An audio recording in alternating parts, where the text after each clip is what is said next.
God and the state. Who are right? The idealists or the materialists? Can't they both be right? The question, once stated in this way, hesitation becomes impossible. Undoubtedly, the idealists are wrong and the materialists right. Well, they're both wrong to a degree. Yes, facts are before ideas, certainly feelings. Yes, the ideal, as Proudhon said, is but a flower, whose root lies in the material conditions of existence. Yes, the whole history of humanity, intellectual and moral, political and social, is but a reflection of its economic history. Well, whatever principles people have are certainly used according to the material culture. All branches of modern science, of true and disinterested science, occur in proclaiming this grand truth, fundamental and decisive. The social world, properly speaking, the human world, in short, humanity is nothing other than the last and supreme development, at least on our planet, and, as far as we know, the highest manifestation of animality. But, as every development necessary implies a negation, that, at its base, our point of departure, humanity is, at the same time, and essentially, the deliberate and gradual negation of the animal element in man. And it is precisely this negation, as rational as it is natural, and rational only because natural, at once historical and logical, as inevitable as the development and realization of all the natural laws in the world, that constitutes and creates the ideal, the world of intellectual and moral convictions, ideas. And I think that we can unite the Apollonian and the Dionysian. Yes, our first ancestors, our Adams and our Eves, were, if not gorillas, very near relatives of gorillas, omnivorous, intelligent, and ferocious beasts, endowed in a higher degree than the animals of any other species with two precious faculties, the power to think and the desire to rebel. Well, the fire beings and the humans from the clay beings were given the ability to, choose the wrong or choose the right. Other animals are always right in their decision. These faculties, combining the progressive action in history, represent the essential factor, the negative power, in the positive development of human animality, and create consequently all that constitutes humanity and man. Now, if there's something wrong with how an animal behaves, I would blame the human, and sometimes we have to react against the animal, but, not a moral blame for the animal. The Bible, which is a very interesting and here and there very profound book when considered as one of the oldest surviving manifestations of human wisdom and fancy, expresses this truth very naively in its myth of original sin. Well, first sin, maybe. Originals, there's connotations with that aren't entirely supported. Jehovah, who of all the good gods adored by men, was certainly the most jealous, the most vain, the most ferocious, the most unjust, the most bloodthirsty, the most despotic, and the most hostile to human dignity and liberty. Well, if you take what's happened with Christianity, Christianity's done most of, the religious murders and oppression and stuff that of all the faiths. Jehovah had just created Adam and Eve to satisfy we know not what caprice, no doubt, to while away his time,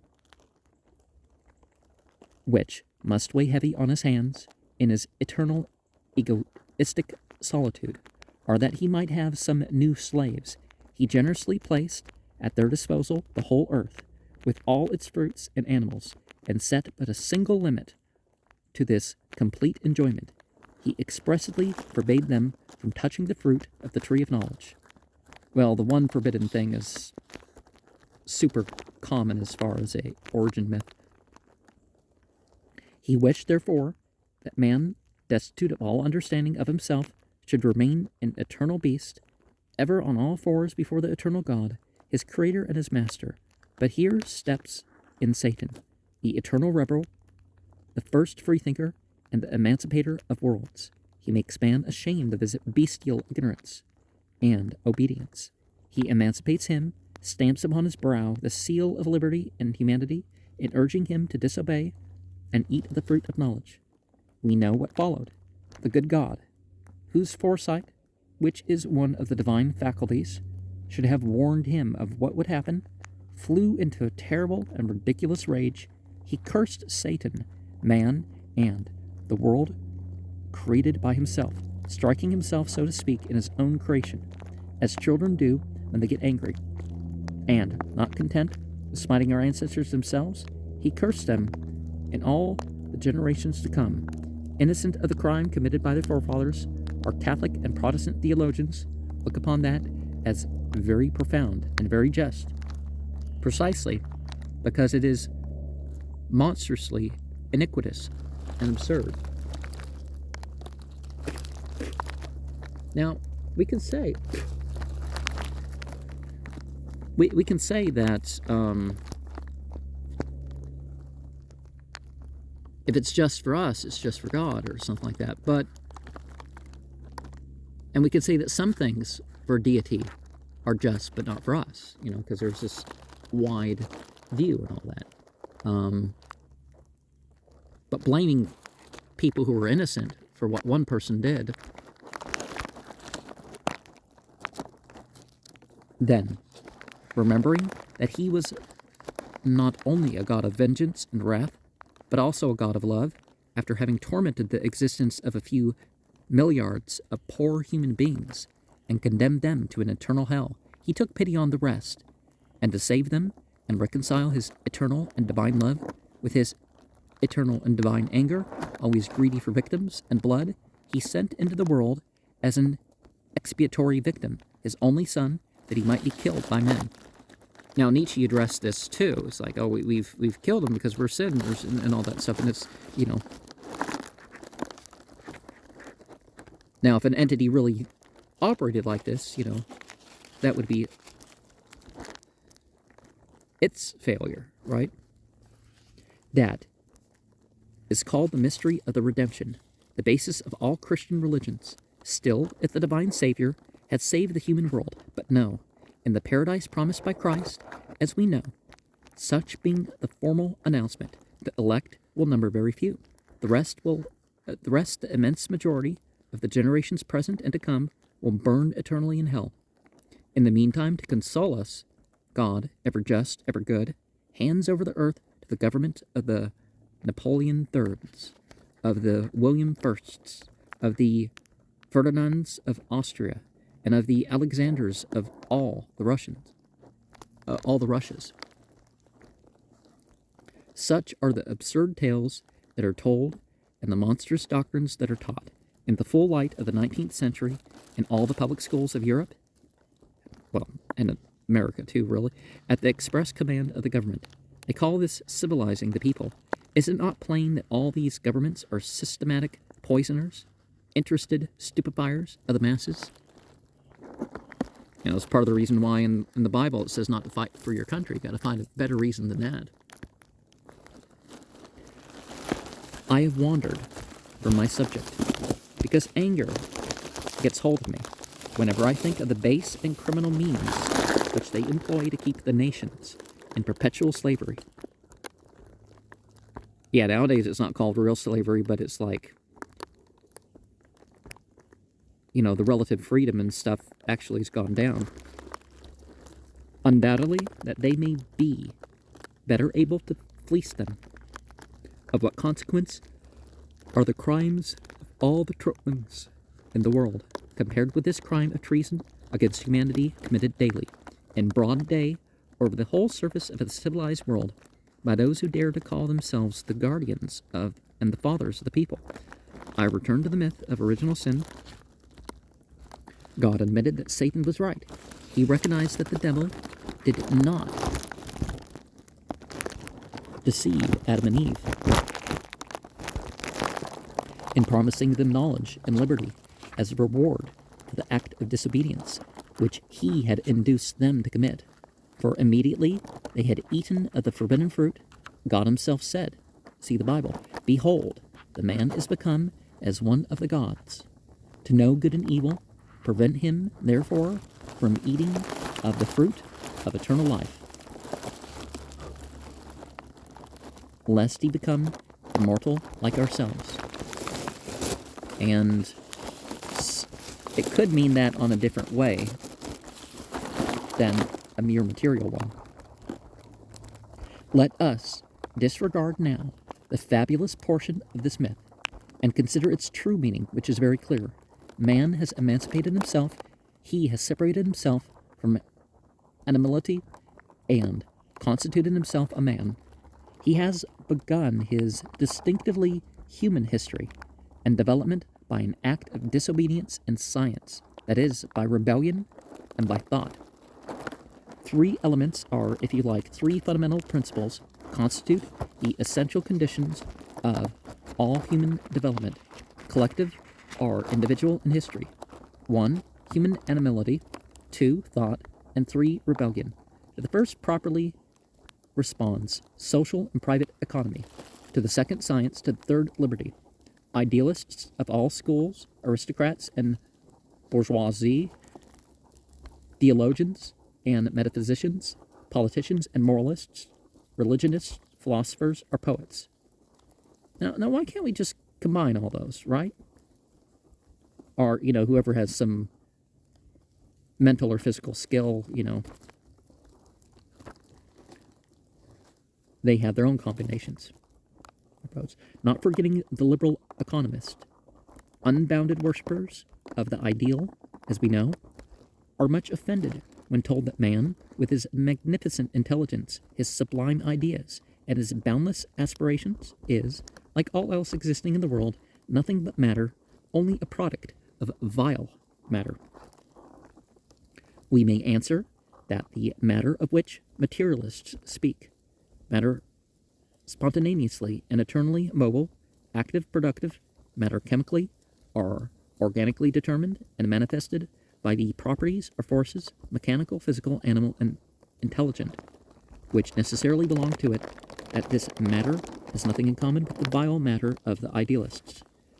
The latter, a product of their false abstraction, is indeed a stupid, inanimate, immobile thing, incapable of giving birth to the smallest product, a caput mortuum, an ugly fancy in contrast to the beautiful fancy which they call God, as the opposite of this supreme being, matter, their matter, stripped by them of all that constitutes its real nature, necessarily represents supreme nothingness. They have taken away from matter intelligence, life, all its determining qualities, active relations or forces, motion itself, without which matter would not even have weight, leaving it nothing but impenetrability and absolute immobility in space. They have attributed all these natural forces, properties, and manifestations to the imaginary being created by their abstract fancy. Then, interchanging roles, they have called this product of their imagination, this phantom, this God who is nothing, supreme being, and as a necessary consequence, have declared that the real being, matter, the world, is nothing, after which they gravely tell us that this matter is incapable of producing anything, not even of setting itself in motion, and consequently must have been created by their God. At the end of this book, I expose the fallacies and truly revolting absurdities to which one is inevitably led by this imagination of a God. Let him be considered as a personal being, the creator and organizer of worlds, or even as impersonal, a kind of divine soul spread over the whole universe, and constituting thus its eternal principle, or let him be an idea, infinite and divine, always present and active in the world, and always manifested by the totality of material and definite beings. Here I shall deal with one point only. Now, what they call organized religion does tend to limit things, and the world is not as limited as this idea that they have of divinity. The gradual development of the material world, as well as of organic animal life, and of the historically progressive intelligence of man, individually or socially, is perfectly conceivable. It is a wholly natural movement from the simple to the complex, from the lower to the higher, from the inferior to the superior, a movement in conformity with all our daily experiences, and consequently in conformity also with our natural logic, with the distinctive laws of our mind, which, being formed and developed only by the aid of these same experiences, is, so to speak, but the mental, cerebral reproduction or reflected summary thereof. The system of the idealists is quite the contrary of this. Of course, being optimistic does open possibilities that not being optimistic would. And it is the reversal of all human experiences and of that universal and common good sense which is the essential condition of all human understanding, and which, in rising from the simple and unanimously recognized truth that twice two are four, to the sublimest and most complex scientific considerations, admitting, moreover, nothing that has not stood the severest tests of experience or observation of things and facts, becomes the only serious base of human knowledge, very far from pursuing the natural order from the lower to the higher, from the inferior to the superior, and from the relatively simple to the more complex, instead of wisely and rationally accompanying the progressive and real movement from the world called inorganic to the world organic, vegetables, animal, and then distinctively human, from chemical matter or chemical being to living matter or living being, and from living being to thinking being. The idealists, obsessed, blinded, and pushed on by the divine phantom which they have inherited from theology, take precisely the opposite course. They go from the higher to the lower, from the superior to the inferior, from the complex to the simple. They begin with God, either as a person or as a divine substance or idea, and the first step that they take is a terrible fall from the sublime heights of the eternal ideal into the mire of the material world, from absolute perfection into absolute imperfection, from thought to being, or rather from supreme being to nothing, when, how, and why the divine being, eternal, infinite, absolutely perfect, probably weary of himself, decided upon this desperate salto mortale, is something which no idealist, no theologian, no metaphysician, no poet has ever been able to understand himself or explain the profane. Well, there's the sacred and there's the profane, right? And so, well, humans have choice.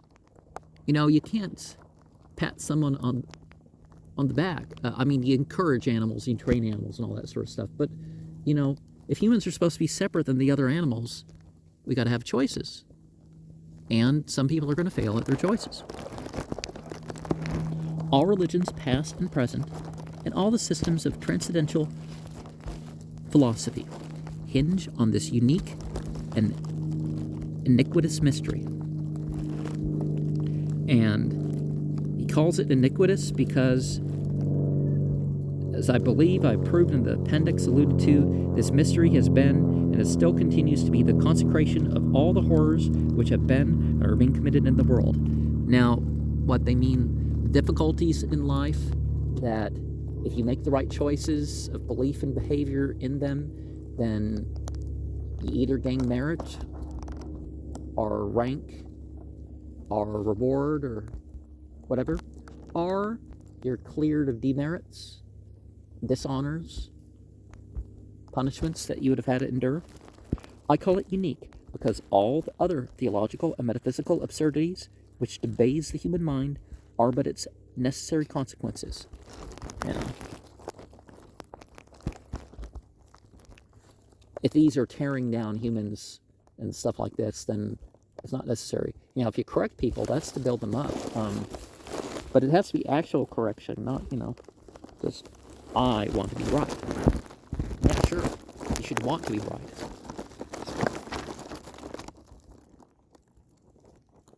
But it's not right because you have said it's right? You got to get beyond that.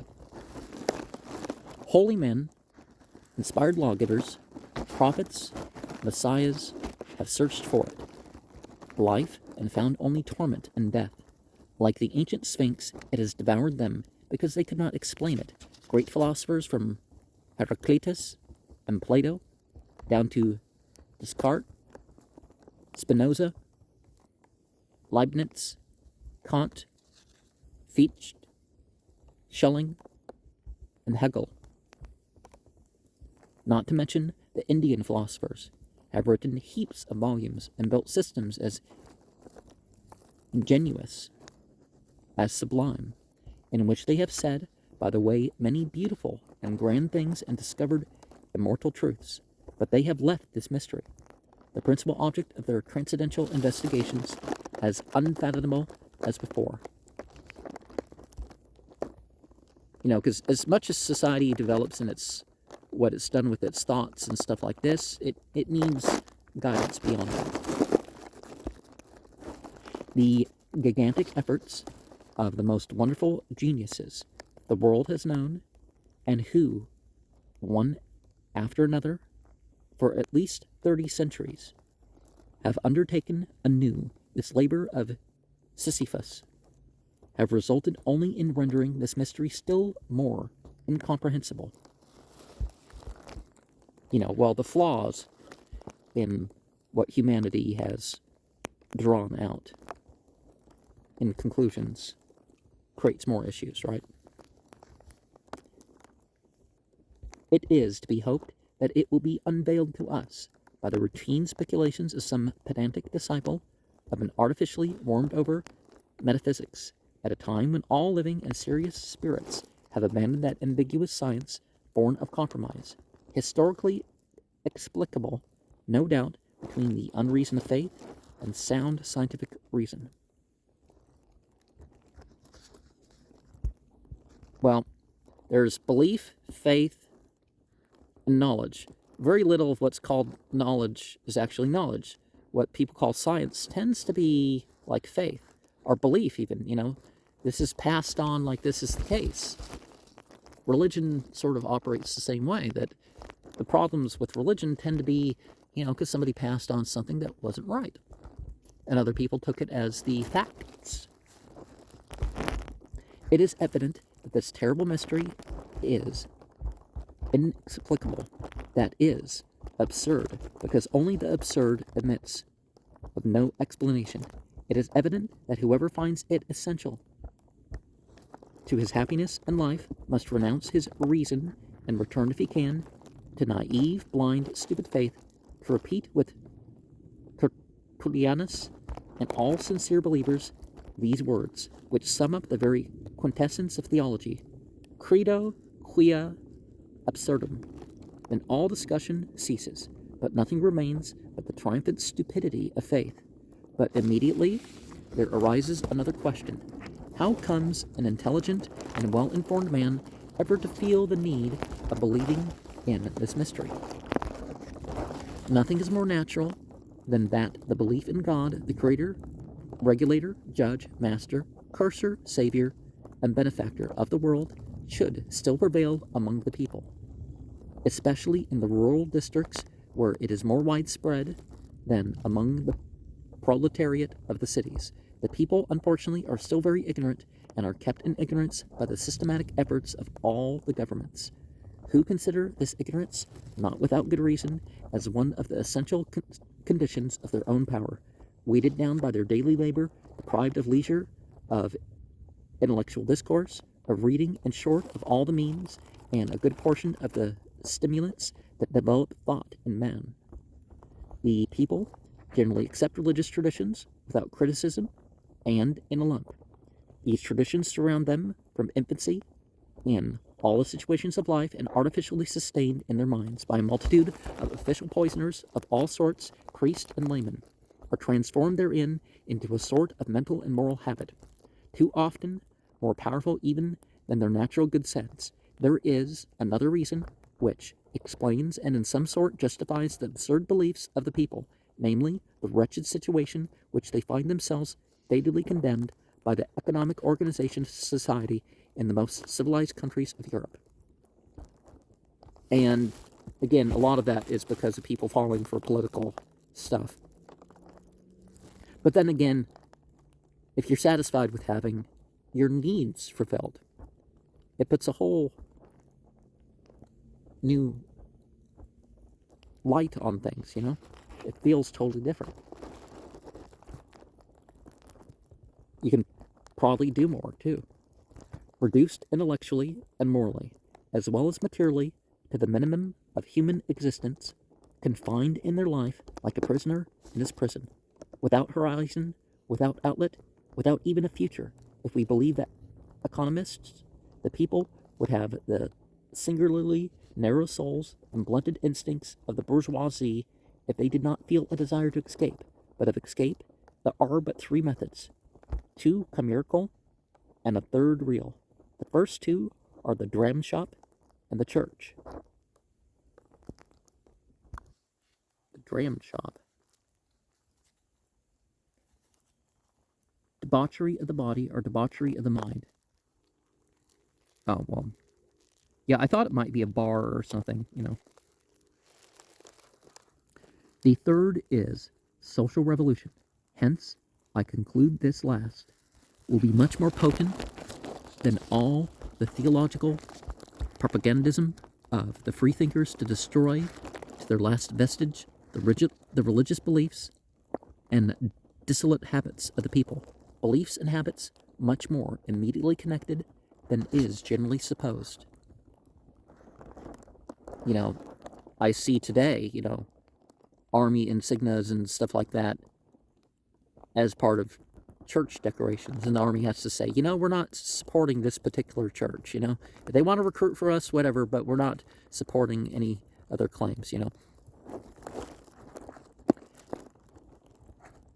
In substituting for the at once illusory and brutal enjoyments of bodily and spiritual licentiousness, the enjoyments as refined as they are real of humanity developed in each and all of the social revolution alone will have the power to close at the same time all the dram shops and all the churches.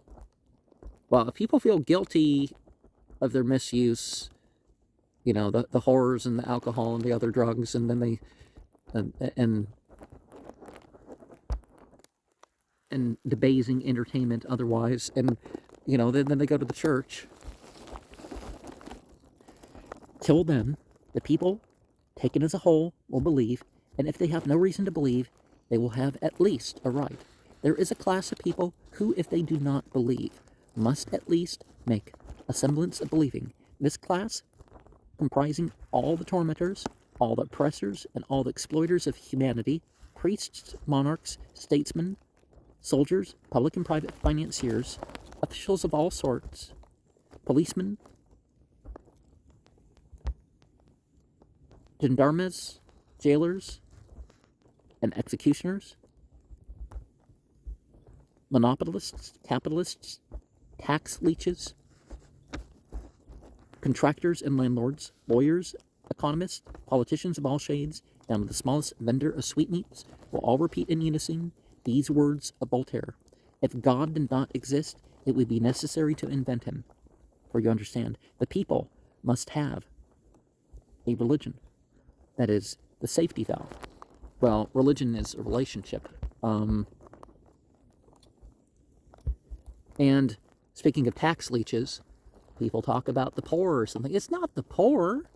It's been set up, you know, the welfare for the poor has been set up as a way for the super rich employers not to, you know, give people a higher cut of their wages and stuff. In my country, 87% last I checked of the taxes were welfare. for the rich, either directly or indirectly. And they're like, oh, well, listen, 1% of the taxes goes towards the food, the electronic benefit, food transfer, or whatever you want to call it, whatever you call it, and the school lunch programs. If all that stuff is less than 1% of the taxes, it's obviously not what's draining things, right? And then what, a couple for Social Security and other welfare, and it doesn't pan out right. There exists, finally, a somewhat numerous class of honest but timid souls who, too intelligent to take the Christian dogmas seriously, reject them in detail. Well, I keep talking about how I haven't encountered fundamentalists on the side of the country that I'm at. I'm sure there are some, but every church seems to reject biblical stuff in detail that doesn't contradict other stuff, so it's not like they have to choose. But then they're more or less nominally Christian, right? Some of them are very strict, some of them are, very liberal. It's not just a couple things, it's, But yeah, they don't take, the flat earth and some of the other stuff the Bible teaches literally, and some of it scientifically you shouldn't. But have neither the courage nor the strength nor the necessary resolution to summarily renounce them altogether. They abandon to your criticism all the special absurdities of religion. They turn up their noses at all the miracles, but they cling desperately to the principal absurdity, the source of all the others, to the miracle that explains and justifies all the other miracles, the existence of God. Their God is not the vigorous and powerful being, the brutally positive God of theology. It is a nebulous, diaphanous, illusory being that vanishes into nothing at the first attempt to grasp it. Well, if you make God out to be male and born and died on a cross and all that other stuff, and then you try to say that this is the transcendent all, and you try to, you see people crying. It's not a logical construction of any sort, and it's like, well, some things may go beyond logic, but, the planes can agree, right? It is a mirage, an ignis fatuus that neither warms nor illuminates, and yet they hold fast to it, and believe that, were it to disappear, all would disappear with it. They are uncertain, sickly souls who have lost the reckoning in the present civilization, belonging neither to the present nor to the future, pale phantoms, eternally suspended between heaven and earth, and occupying exactly the same position between the politics of the bourgeoisie and the socialism of the proletariat. Yeah, it's not about political sides, or types even.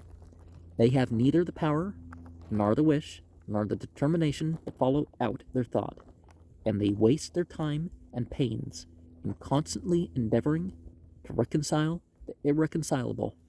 In public life, these are known as bourgeoisie socialists. With them or against them, discussion is out of the question. They are too puny. But there are a few illustrious men of whom no one will dare to speak without respect, and whose vigorous health, strength of mind, and good intention no one will dream of calling in question. I need only cite the names of Mazzini, Michelet, Quinet, John Stuart Mill. Generous and strong souls, great hearts, great minds, great writers, and the heroic and revolutionary regenerator of a great nation. They are all apostles of idealism and bitter despisers and adversaries of materialism, and consequently of socialism also, in philosophy as well as in politics. And, it starts by developing thought. Then you start to speak or write or something. And then you start to do more bodily acts along with it. And people are like, why don't, and everybody that can do something aright, it adds up. People are like, oh, our government's going to do the same regardless. Governments do that because people have by and large gave up. And things can be switched around if enough people, rise up in their willingness to at least speak out. Millions of people on the street is a start, protesting, because if you're attacking innocent people, you're doing the same thing. Thank you very much. Mr. Stuart Mill is perhaps the only one whose serious idealism may be fairly doubted, and that for two reasons. First, that if not absolutely the disciple, he is a passionate admirer and adherent of the positive philosophy of Auguste Comte, a philosophy which, in spite of its numerous reservations, is really atheistic. Secondly, that Mr. Stuart Mill is English, and in England, to proclaim oneself an atheist is to ostracize oneself, even at this day. Now, I've never met an atheist. I've never talked in detail to an atheist. It always sounds like they're theological, right? Some are, deism, a lot more common, and typically deism is that nothing took over. It's, you're morally free to do whatever you want or can get away with, right? Well, that's what they believe. Some people believe that some angels or something took over. Some people that think the devil is the lord of this world and age. And against them, then, we must discuss this question. First, let it be remarked that not one of the illustrious men I have just named, nor any other idealistic thinker of any consequence in our day, has given any attention to the logical side of this question, properly speaking. Not one has tried to settle philosophically the possibility of the divine salto mortale from the pure and eternal regions of spirit into the mire of the material world. Have they feared to approach this irreconcilable contradiction and despaired of solving it after the failures of the greatest geniuses of history? Or have they looked upon it as already sufficiently well settled? That is their secret. The fact is that they have neglected the theoretical demonstration of the existence of a God, and have developed only its practical motives and consequences. They have treated it as a fact universally accepted, and as such no longer susceptible of any doubt whatever. For sole proof thereof, limiting themselves to the establishment of the antiquity and this very universality of the belief in God, this imposing anonymity in the eyes of many illustrious men and writers, to quote only the most famous of them, who eloquently expressed it, Joseph de Maistre and the great Italian patriot Giuseppe Mazzini, is of more value than all the demonstrations of science, and if the reasoning of a small number of logical and even very powerful but isolated thinkers is against it, so much the worse, they say. For these thinkers and their logic, for universal consent, the general and primitive adoption of an idea has always been considered the most triumphant testimony to its truth. The sentiment of the whole world, a conviction that is found and maintained always and everywhere, cannot be mistaken. It must have its root in a necessary, absolutely inherent in the very nature of man, and since it has been established that all peoples, past and present, have believed and still believe in the existence of God, it is clear that those who have the misfortune to doubt it, whatever the logic that led them to this doubt, are abnormal exceptions, monsters. Thus, then, the antiquity and universality of a belief should be regarded, contrary to all science and all logic, as sufficient and unimpeachable proof of its truth. Why? Well,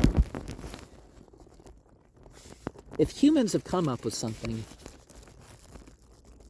good or not, the idea that it's just unquestionable or can't be removed or blamed or something,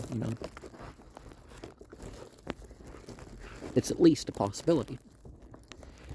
Until the days of Copernicus and Galileo, everybody believed that the sun revolved about the earth. Was not everybody mistaken? What is more ancient and more universal than slavery? Cannibalism, perhaps. From the origin of historic society down to the present day, there has been always and everywhere exploitation of the compulsory labor of the masses, slaves, serfs, or wage workers, by some dominant majority, oppression of the people by the church and by the state. Now, one of the things about cannibalism is sometimes it's because some people didn't share and they allowed it, by that grounds. But of course, speaking of church, you're doing a symbolic cannibalism in church. You're pretending that you're eating flesh and drinking blood. The church I was raised in had unpleasant white bread and these cups that left a taste. And I guess it was easier to remember that, but we didn't literally believe that things turned into blood and flesh, but you're supposed to remember that anyways. Must it be concluded that this exploitation and this oppression are necessities absolutely inherent in the very existence of human society? These are examples which show that the argument of the champions of God proves nothing. Nothing, in fact, is as universal or as ancient as the iniquitous and absurd truth and justice. On the contrary, are the least universal, the youngest features in the development of human society. Well, a lot of things are claimed as truth and justice, In this fact, too, lies the explanation of a constant historical phenomenon, namely, the persecution of what those first proclaimed the truth have been and continue to be the objects at the hands of the official, privileged, and interested representatives of universal and ancient beliefs, and often also at the hands of the same masses who, after having tortured them, always end by adopting their ideas and rendering them victorious. To us materialists and revolutionary socialists, there is nothing astonishing or terrifying in this historical phenomenon. Strong in our conscience, in our love of truth, at all hazards, in the passion for logic, which of itself alone constitutes a great power, and outside of which there is no thought, strong in our passion for justice, and in our unshakable faith in the triumph of humanity over all theoretical confidence and support given each other by the few who share our convictions, we resign ourselves to all the consequences of this historical phenomenon, in which we see the manifestation of a social law as natural, as necessary, and as invariable as all other laws which govern the world. This law is a logical, inevitable consequence of the animal origin of society, for in face of all the scientific, psychological, physiological, and historical proofs accumulated at the present day, as well in face of the exploits of the Germans conquering France, which now furnish so striking demonstration thereof, it is no longer possible to really doubt this origin. Now, see, nowadays, with the neo-pronouns and all that, they talk about this sociological thing. It's like, we've agreed on this thing, and it's like, no, it's not an objective fact.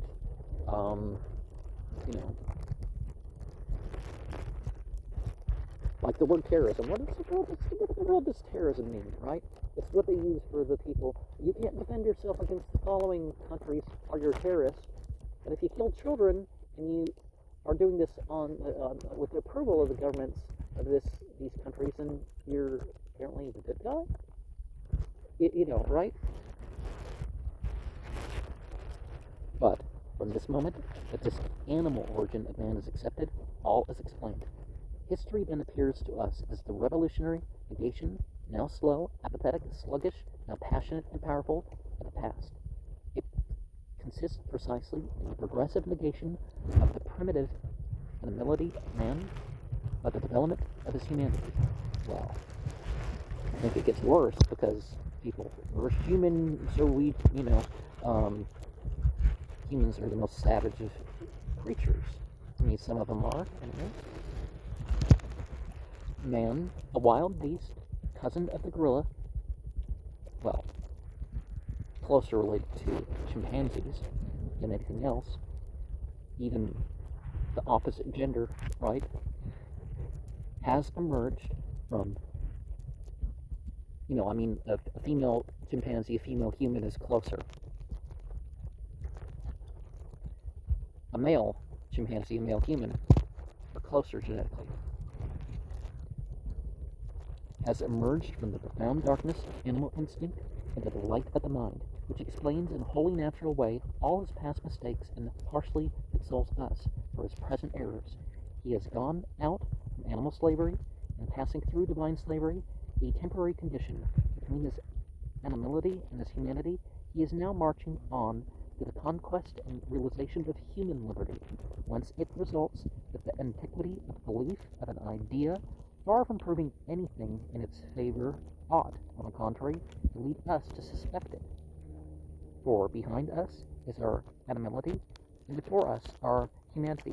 Human life, the only thing that can warm and enlighten us, the only thing that can emancipate us, give us dignity, freedom, and happiness, and realize fraternity among us, is never at the beginning, but relatively to the epoch in which we live, always at the end of history. Let us then never look back, let us look ever forward, for forward is our sunlight, forward our salvation. If it is justifiable, and even useful and necessary, to turn back to study our past, it is only in order to establish what we have been and what we must no longer be, what we believed and thought, and what we must no longer believe or think,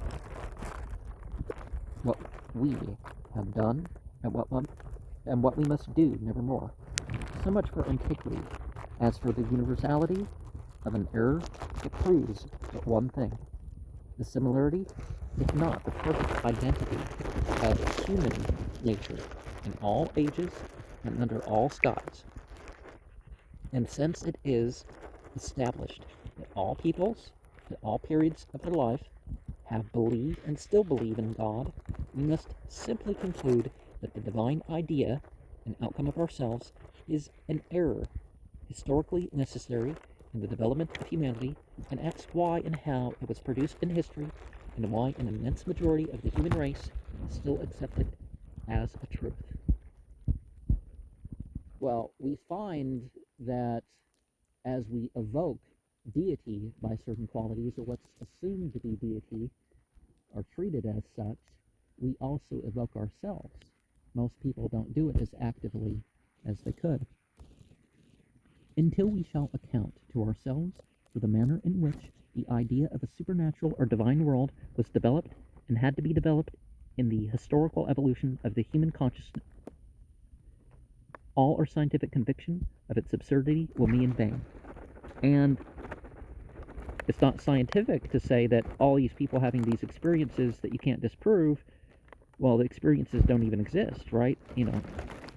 Maybe the authority or something that they claim because of it, you can say something about, but it's easier to reinterpret than it is to refute the idea that somebody had an experience.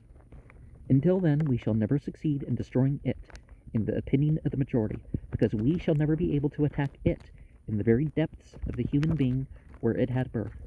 Condemned to a fruitless struggle without issue and without end, we should forever have to contend ourselves with finding it solely on the surface in its innumerable manifestations, whose absurdity will be scarcely beaten down by the blows of common sense before it will appear in a new form no less nonsensical. While the root of all the absurdities that torment the world, belief in God, remains intact, it will never fail to bring forth new offspring. Thus, at the present time, in certain sections of the highest society, spiritualism tends to establish itself upon the ruins of Christianity. And I forget exactly how when the Theosophical Society and comes into the scene, and there was definitely the spiritualism in which the Theosophic Society and Aleister Crowley's work sort of refined it.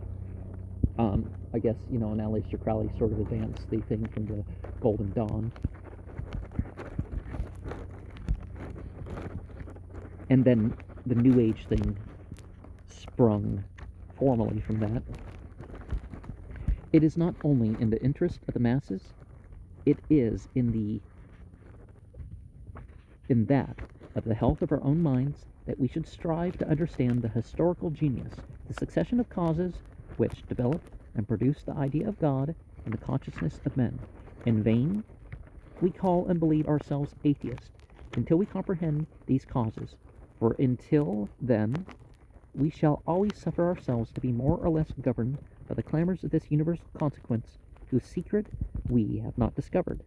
And considering the natural weakness of even the strongest individual against the all-powerful influence of the social surroundings that trammel him, we are always in danger of relapsing sooner or later, in one way or another, into the abyss of religious absurdity. Examples of these shameful conversions are frequently in society today. I have stated the chief practical reason of the power still exercised today over the masses by religious beliefs. Now, a lot of things are churchy and religious aren't the same thing. These mystical tendencies do not signify in man so much an aberration of mind as a deep discontent at heart. They are the instinctive and passionate protest of the human being against the narrowness, the platitudes, the sorrows, and the shame of a wretched existence. For this malady, I have already said, there is but one remedy: social revolution. Now, the Saint Germain and stuff like that, when was that? When was the societies and that stuff going on? And the WASP book, and so I guess maybe some of it started before, some of it after. The dates are before and after what we're talking about here. And nowadays, they call them out social justice. That's what how Hitler came to power. Is he said, "You're just social justice we need to do," but were they really social justice warriors, or was that just the gods that came under? And nowadays we have the same problem: social justice warriors, but they're not really social justice warriors. Nowadays it's even worse. It's a weakness seeking to feel oppressed and wanting to be offended at everything, and then they sneak in more destructive to society, or at least they're starting to be, right? In the meantime, I have endeavored to show the causes responsible for the birth and historical development of religious hallucinations in the human conscience. Here it is my purpose to treat this question of the existence of a God, or of the divine origin of the world and of man, solely from the standpoint of its moral and social utility. And I shall say only a few words to better explain my thought regarding the theoretical grounds of this belief. Now, like the guy I interviewed who's like, okay, yes, the things that people typically call gods aren't really gods. But where did they originate from, right? This infinite regress to either there's a deity beyond that stuff or there's not, right? And just putting things off on aliens, or bacteria decide to become more intelligent, or all religions with their gods, their demigods, and their prophets, their messiahs, and their saints were created by the credulous fancy of men. Well, people project their issues onto that, right? Who had not attained full development and full possession of their faculties. Consequently, the religious heaven is nothing but a mirage in which man, exalted by ignorance and faith, discovers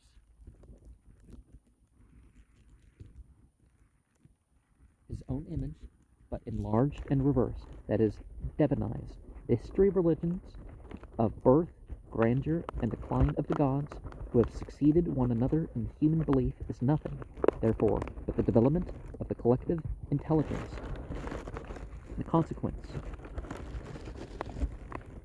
of mankind. As fast as they discovered in the course of their historically progressive advance, either in themselves or in external nature, a power, a quality, or even any great defect, whatever, they attributed them to their gods, after having exaggerated and enlarged them beyond measure. And that's what I said when I talked to this one guy is the idea of deity, outside the monotheist tradition has just, it's readjusted itself through the times. After the manner of children, by an act of their religious fancy. Well, sometimes people have experienced, thank you very much, thanks to this modesty and pious generosity of believing and credulous men, heaven has grown rich with the spoils of the earth, and by the necessary consequence, the richer heaven became more wretched, became humanity, and the earth. God once installed, he was naturally proclaimed the cause, reason, arbiter, and absolute disposer of all things. The world thenceforth was nothing, God was all, and man his real creator, after having unknowingly extracted him from the void, bowed down before him, worshipped him, and avowed himself his creature and slave. Well, that does seem to connect to the Christian thing, right? Because why would God do this for humanity? Because of humanity making bad decisions, right? And then before, it was always humanity could make atonement and stay on the right path if they wanted to and all that. Christianity is precisely the religion par excellence because it exhibits and manifests to the fullest extent the very nature and essence of every religious system, which is the impoverishment, enslavement, and annihilation of humanity for the benefit of divinity. Well, real divinity wouldn't have such needs. God being everything, the real world and man are nothing. God being truth, justice, goodness, beauty, power, and life, man is falsehood, iniquity, evil, ugliness, impotence, and death. God being master, man is the slave, incapable of finding justice, truth, and eternal life by his own effort. He can attain them only through a divine revelation. But whoever says revelation says revealers, messiahs, prophets, priests, and legislators inspired by God himself, and these once recognized as the representatives of divinity on earth, as the holy instructors of humanity, chosen by God himself to direct it in the path of salvation, necessarily exercise absolute power. All men owe them passive and unlimited obedience, for against the divine reason there is no human reason, and against the justice of God no terrestrial justice holds. Slaves of God, men, must also be slaves of the church and state, insofar as the state is consecrated by the church. This truth Christianity, better than all other religions that exist or have existed, understood, not excepting even the old Oriental religions, which included only distinct and privileged nations, while Christianity aspires to embrace entire humanity, and this truth Roman Catholicism alone, among all the Christian sects, has proclaimed and realized with rigorous logic. That is why Christianity is the absolute religion, the final religion, why the Apostolic and Roman Church is the only constant, legitimate, and divine church. Well, some doctrines and stuff have changed, right? With all due respect, then, to the metaphysicians and religious idealists, philosophers, politicians, or poets, the idea of God implies the abdication of human reason and justice. Why does it, though, right? If God has all these good qualities, it is the most decisive, well, not all faiths enumerate them comprehensively, though. It is the most decisive negation of human liberty and necessarily ends in the enslavement of mankind, both in theory and practice. Well, some of the local stuff has become so much. The Bible has pages and pages of how to dress and what foods to eat and all that sort of stuff, and furniture, and some religions, like Islam, only have a few rules that can tell you how to live a life. Unless then we desire the enslavement and degradation of mankind as the Jesuits desire it, as the Momiers, Pietists, or Protestant Methodists desire it, we may not, must not, make the slightest concession either to the God of theology or to the God of the metaphysics. He who, in this mystical alphabet, begins with A will inevitably end with a Z. He who desires to worship God must harbor no childish illusions about the matter, but bravely renounce his liberty and humanity. If God is, man is a slave. Now man can and must be free, then God does not exist. I defy anyone, whosoever, to avoid this circle. Now therefore, let all choose. Well, you don't want to join any vicious circle, right? It is necessary to point out to what extent and in what manner religions debase and corrupt the people. They destroy their reason, the principal instrument of human emancipation, and reduce them to imbecility, the essential condition of their slavery. They dishonor human labor and make it a sign and source of servitude. They kill the idea and sentiment of human justice, ever tipping the balance to the side of triumphant knaves, privileged objects of divine intelligence. They kill human pride and dignity, protecting only the cringing and humble. They stifle in the heart of nations every feeling of human fraternity, filling it with divine cruelty instead. All religions are cruel, all founded on blood. Well, you got to do what you do, right? And the thing's got to be true to the use of blood and soil. For all rest principally on the idea of sacrifice, that is, on the perpetual immolation of humanity to the insatiable vengeance of divinity.